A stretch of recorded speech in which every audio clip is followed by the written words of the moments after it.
অনেকেই দেখি মাশরুমের নাম শুনলেই একদম কেমন যেন নাক ছিটকোয়, বিশেষ করে তো আমাদের বাঙালিরা। আমি যদি বলি যে মাশরুম রান্না করেছি, তারা কেমন যেন একটু নাক ছিটকোয়, যেন মনে হয় যে মাশরুম একটা যেন অখাদ্য খাবার, কেউ খায় না, আমি রান্না করেছি তো কি হয়েছে। খাবারটা সবসময় নিজের মতো।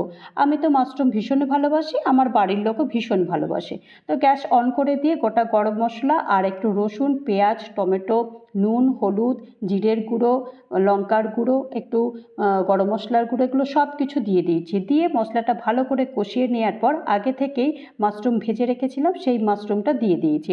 মাশরুম দিয়ে দেওয়ার পর আরেকবার কষিয়ে নিয়েছি। কষিয়ে নেওয়ার পর ওপর থেকে ধনেপাতা আর একটু কাঁচা লঙ্কা দিয়ে ভালো করে নেড়েচেড়ে ঢাকনা বন্ধ করে দিয়েছি। ঢাকনা খুলে পেঁয়াজ আর ক্যাপসিকাম আগে থেকে ভেজে রেখেছিলাম, আর একটু ফ্রেশ ক্রিম দিয়েছি। ব্যাস, দারুণ হয়েছে, দেখতে দেখো কতটা সুন্দর হয়েছে। ব্যাস, তৈরি করে নিয়েছি মাশরুমের দো পেঁয়াজা।